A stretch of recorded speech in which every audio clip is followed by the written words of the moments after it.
Today's video, we start with a hydration chart. Am I hydrated? Aim for clear urine at least 10 times a day. Eat a diet rich in fresh fruits and vegetables. Drink a quart of water before meals. Thank you. Cruising back, leg off. We've got the feral cat. This cat's name's Chompers. I'm just riding it back from the vet. Just got it desexed. That's where the Patreon money goes. Desexing feral cats so they don't breed out of control. But Chompers is a very aggressive feral cat. So just cruising home. Pretty relaxed now. So better than getting put down, I guess. Alright, the biggest mistake cyclists make. What is the biggest mistake? Is it not wearing a helmet? People are like, oh, helmets don't help you. Yeah. If you had to stand in the ring with Mike Tyson, and they're going to say, hey, look, Mike Tyson's going to punch you in the head as hard as he wants for $1 million. You can wear a helmet if you want. What are you going to do? Me? I'm putting this fucking helmet on. Alright? I'm putting a helmet on. And I'm going to put some glasses on as well. Just in case. Just in case he thumbs my eyeball out. Biggest mistake? Could be potentially be the biggest mistake. Could be not wearing a helmet. Could it be not wearing gloves? I see so many cyclists now. Like there's this big trend. There's this big trend. Got fleas. There's this big trend of cyclists not wearing gloves on Instagram, isn't it? It's this big trend. What is this? Who started this trend? I see people crashing, chunking it out. I see young women or young guys, their hand looks like beef jerky because all the aging in the skin. I've got some sun damage from not wearing gloves here and there. I wear gloves all the time now just for crashing. I use my hands a lot because you definitely use your hand a lot, mate. But you know, like, it's crazy. Like, no gloves, is that the biggest mistake? For some people it would be, man. For some people it would be. I would definitely recommend wearing gloves. Man, these, yeah. Do you want beef jerky hands by the time you're 30 or 40? Like aged skin? Nah, it doesn't look good, man. Doesn't look good. I know people in their 20s, man.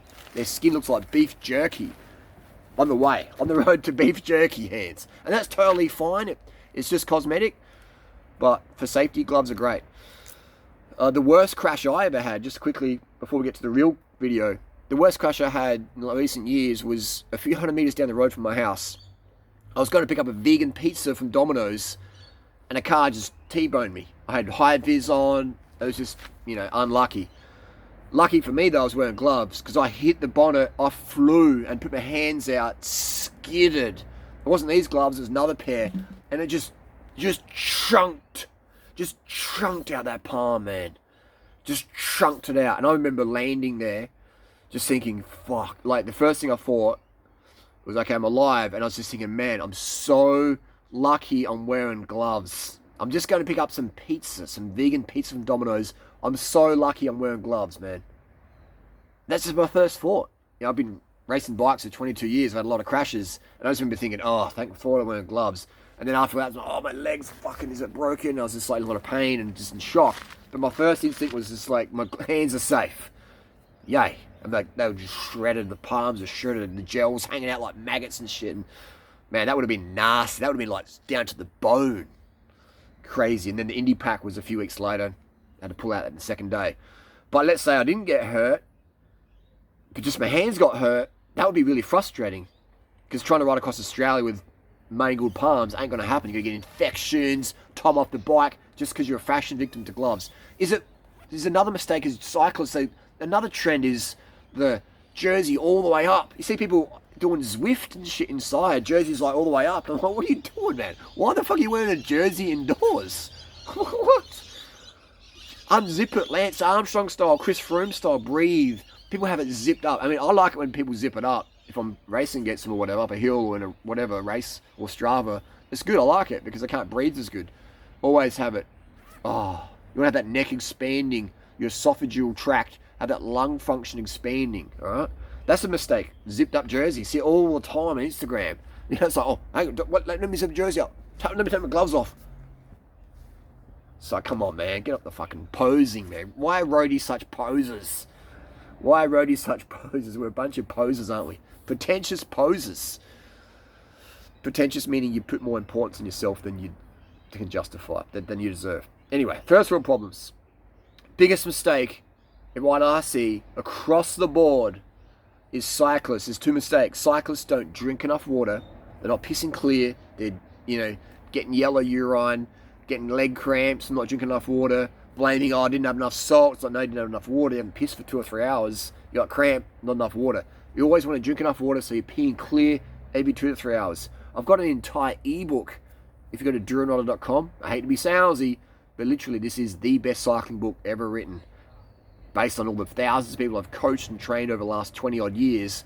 Girlfriends, close friends, guy friends, side chicks, whatever. Just coaching them up to incredible level of fitness relative to their genetic potential, their age, their ability. Just really fast improvements. If you want that book, go to Durianrider.com. I update it all the time. You get free updates if you buy it from Durianrider.com. Alright? It's called Durianrider's Lean Body Bible. Grab a copy, a game changer. I wish, in 1999, my first book I wrote was Joe Frail's Training Bible. And it's just about training. And I paid like 40 or 50, maybe $60 for it back in 1999. And it was a great book. But it doesn't show me how to do a bit of training. It didn't show me how to save money, how to eat, how to carb up, how to hydrate, how to get lean, what supplements work, what don't, all this stuff, how to pass doping tests. Just kidding. Anyone can do that. But it's just all this stuff. So it's incredible value for $35 US. Incredible value. Instant download ebook. Anyway, sales aside, how good have we got it today? It's insane. It's insane the tech we've got today at our fingertips. It's hilarious. In 1999, a power meter was like, I think $10,000, $11,000. Right? Now power meters like $400, $500, $600, $300 second-hand stages. It's crazy. We live in a very abundant world. The second biggest mistake. So we've got the hydration one. People don't drink enough water. They wait till they're thirsty. Never ever wait till you're thirsty. Drink before you're thirsty. There's people like, oh no, I drink till I'm thirsty. I'm coached by Tim Noakes. Timothy Noakes, PhD, doctorate. Do you really want Timothy Noakes' fitness? Do you really want his lifestyle? Alright? Really? You really? Nah, I don't. I wouldn't listen to anything that dude said except for don't jump in the Nile River when there's crocodiles swimming around. That's common sense. And when it comes to nutrition, hydration, Timothy Noakes, he used to write some good stuff in the 80s, the running law, but then he just got into his low-carb, keto, banting nonsense. That dude, imagine Timothy Noakes trying to bang out a Masters world record or whatever. Ain't gonna happen. Ain't gonna happen, man. Anyway, always take advice from people getting results you desire, especially in cycling. You see, I've trained with thousands of pros. Sorry, I take that back. Not thousands, probably over 1,000. That's Peter Sagan, Froome, Lance, Cadell, O'Grady. All the hitters and potential hitters and not so hitters during 2 Down Under. Sitting on the back of teams, rolling around, chalking, having lunch with them, going out with them, blah, blah, blah, blah. Coming back to the village with them, just hanging out. Carbon up, hydrating. They're pissing every 2 or 3 hours, always pissing. And I'll admit, I sort of have a look at a corner of my eye, I'm like, what colour's the urine? It's always clear. I've never ever seen a pro rider pissing yellow. I don't even look anymore, to be honest. But I remember when I first did, I'd be just looking for the stream, They probably thought I was a bit of a, whatever. But always clear. Right? Always, I say go train with the pros, man. Go train with the pros. Don't listen to Durianrider. Go train with Peter Sagan. I've probably done 1,000 Ks with Sagan. Dude's pissing all the time. Probably done 500 Ks with Contador. Probably done 500 Ks with Lance. Maybe 500 Ks with Cadell. So maybe 800 Ks with Chris Froome. And Team Sky. Maybe actually it was Team Sky, maybe 2,000 Ks of the year of Team Sky. Pissing all the time. Bananas, jam cakes, SAS gels, beta fuel, which is a high carbohydrate fuel. Just guzzling the sugars in, That's why I laugh when people say, oh, they're doing low carb. Train with them. Go for a ride with them. They don't care. Sit on the back. You're good. Stay out of the danger zone. Sit on the back. No worries. Keep up. You're there. Listen to them. Watch what they're eating.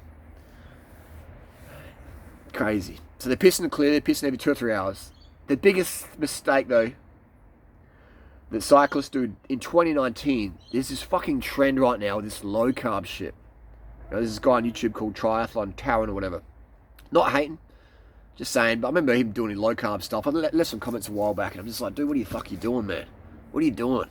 You want to be a lean athlete? Like, why are you eating like a fat, overweight, obese American or an Australian? Or fat Norwegian named Michael? Why are you doing that? Carb the fuck up, really. Carb up. It just baffles me that a smart individual who wants to lose body fat is going to go, you know what's a good idea? Base your diet on fat. Yeah. That's just like saying, you know, I want to have a fluorescent neon top. You know what I'm going to do? I'm going to wash it with ink. Yeah. You know, it's like painting the wall white. You know what we're going to do? We want a white wall. Let's paint it black. Let's use black paint to get a white wall. Let's eat lots of fat to lose fat. The fat you eat is the fat you lose. No, it's fucking not. The fat you eat is the fat you wear. People don't... I'm just constantly, every day, baffled. I talk to barristers, lawyers, fucking in the cycling world, surgeons, dentists. They're all into cycling. That's who buys all these $10,000 bikes that are made for $1,000. Sucker born every minute. But anyway, that's who buys all these bikes. These barristers, and they buy all this bullshit diet stuff as well. And you see him. I know a barrister in Adelaide. He's got a Cannondale synapse. He looks like a squid jig on a bike. Good to see him on a bike, but he's just doing this, He's obviously eating a lot of dietary fat. And he ain't eating like a skinny Kenyan. And it just baffles me how dumb people are, how smart they can be academically. They can study to be a lawyer, or the doctor, or the surgeon, or a finance person, or whatever. But something as basic as the fat you eat is the fat you wear. They're like, what? What? I thought fat makes you skinny. I thought it was carbs that make you fat. White rice just bulks the weight on, doesn't it? And I'm like, you're a fucking lawyer? How did you get a law degree? Seriously, how the fuck did you get a law degree if you can't understand the fact that what the Kenyans eat, what the skinny Filipinos eat? Rice, white rice, as much as they want every day, And they can't afford the meat and the milk. They have it maybe in weddings and stuff, or the rich ones can afford it, and then they blow out. Because in those countries, being a little bit fatter means you have money to afford the meat and milk. So it's a status thing. So if you're rail thin, even as a woman, it's seen as like, oh, you must be a peasant. So being a bit fatter and trying to lose weight means you've got status. It's fucking crazy, isn't it? But it's true. Over there, if you're slim, you're probably a maid. All right. So everyone's trying to get a bit fatter, and then they can go, oh, I'm trying to lose weight. I'm trying to lose weight now. That's the reality. In every country, the skinny people don't want to be skinny because they're generally poor, and they're not starving. They're just limited by how much animal products they can eat, because animal products are more expensive. Rice is a kilo, $1. Sugar's a kilo, $1. Kilo of sugar, $1. Kilo of rice, $1. Kilo of bananas, $1. Kilo of steak, $30. Kilo of fish, $10. Right, so that stuff's expensive. Sugar's cheap. Oil's getting cheaper, but not everyone has a fry pan. They have a little rice cooker, so the oil content can be pretty low. So if you want a slim wife or a slim husband, I'll hook you up. We'll go straight to the country towns of Philippines or Thailand, where they're not using much oil because they can't afford the fryer. They can just afford a rice cooker or a little pot. The skinniest people they can't even afford the oil. Because how are they going to put oil on the food? No one pours oil on rice. It's like, oh, you got to cook it up. And so they can't even afford the dishwashing liquid to clean the fat off. So they're like, we'll just skip the oil. And then they're like, oh, we're so lean, we're so slim. And here we are in the West, we're like trying to get like that. And it's just like, oh man, it's some dummies out there. I'm a smart guy in terms of street smart, common sense, pragmatic stuff. But if you got me to go and study a law degree, I'd fall asleep in the first 10 minutes. I'd be like, oh my God, this is insane. But there's people out there who can study for law. Law is probably the hardest degree to get. The amount of bullshit, jargon, the pretentiousness in the industry, the arrogance, the fucking wank, the fakeness. To be a lawyer, you have to be a person of incredible perseverance, to be able to put up with the bullshit and just whatever. It's crazy. And the world needs lawyers. I understand that. But yeah, it's insane how basic this is, and people are still like, but you train a lot, don't you, Harley? It's like, oh, go to my Strava, have a look how much I train.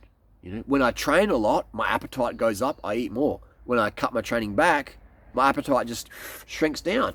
When Natasha's, rubbing me up and she's half naked or she's naked when they're in the house, when it's not, it's the same with training. It's like appetite goes up when I do a lot of training, it comes back down when I do a lot of training. I'll do a 200k ride this week. I haven't done one since January. And I know after the next day after the 200k ride, my appetite will go up. And then a few days later, go back down. If I'm doing 200k's every day, the appetite's like, brrr. So you don't have to worry about limiting carbs, man. Limit your fat intake, because the fat is the fat you wear. Look at Triathlon Taran. Look at average Australian. Compare Triathlon Taran, I think that's his name, to Durianrider. Go on Strava, see how much he's trained. He trains the house down compared to how much I've trained this year. I've ran maybe 332k's. I've ridden maybe 5,000k. That's nothing for someone who's my fitness and leanness. It's nothing. People are like, oh my God, 5,000k's. If you're a cyclist, 5,000k's in a year or in 10 months is pretty fucking average. I mean, it's better than nothing. But for someone like me, it's fuck all. So it ain't the training that's keeping me lean. The training keeps me basically fit, base bones fit, but it's the nutrition. High carb, low fat. Anyway, that's the biggest mistake cyclists make. Gloves, helmet, jersey zipped up, but the real big ones is the sugar and the water. Oh man, Matthew Vanderpool. Baby. Oh, this cat's rejecting me. Matthew Vanderpool, you see it on there? Don't say it good at me. Matthew Vanderpool is going to get this pussy. Oh, she's playing hard to get. Meatball. Meatball. I'm getting rejected, man. That's what girls do, man. They test us. Those cats just did a shit test on me. They're like, no, they're normally all smoochy. They did a shit test on live camera. Do that later on. Matthew Vanderpool. Matthew Vanderpool, man. Who needs drugs when you just have feral cats in your yard? Who needs drugs when you can get enough sleep, water, sugar, and just be laughing at how crazy life is? Matthew Vanderpool lost the world championship this year because he didn't have 10 cents. 10 cents is about 100 grams of sugar. Imagine that. He lost the world championships. Imagine how epic it would have been if Vanderpool was in the world championship jersey now for him.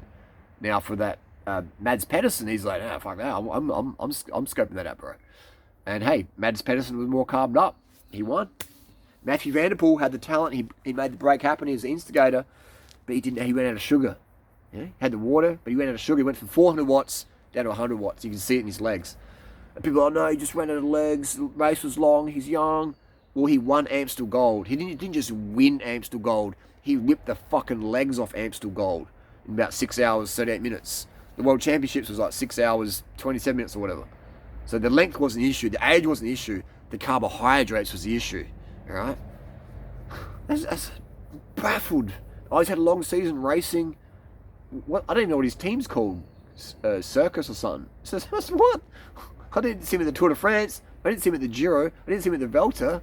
He had a long season. He's fresh as, man. Look how he instigated the race. He animated the race. He's probably in the race with the least experience of the Dutchies and stuff, the Euro riders. So it's simple thing. Carbohydrates. He even admitted it afterwards. But he didn't have to admit it. He could have said, oh, I got a flat or whatever. It's like, no, he didn't. He fucking ran out of carbs. Every single cycling coach out there would agree with me. Experienced cycling coach who's over 40, who's been around the scene for the last 2 decades, would agree with Durianrider. Like it or not.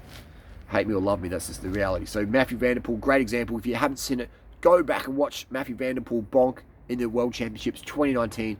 A great example of you're going to have the best coaches, the best drugs, the best bike, the best genetics, the best everything. But if you don't have that sugar in your water bottle that you're putting into your muscles, into your blood, if you don't have that muscle glycogen in your blood circulating, everything's for nothing. You have a 200 hemoglobin, doesn't matter. You have the world's lightest bike, doesn't matter. You have the best Shimano disc brakes rubbing on your wheels, doesn't matter. You have the best team, the best psychologists, the best parents, the best support for the last 20 years. Doesn't fucking matter if you run out of sugar. See you later. Done deal. Sleep, water, sugar, wear your helmet, wear some gloves, relax the jersey. Don't be a pretentious poser. We'll see you on the road. Get some dinner. Get some carbs in me.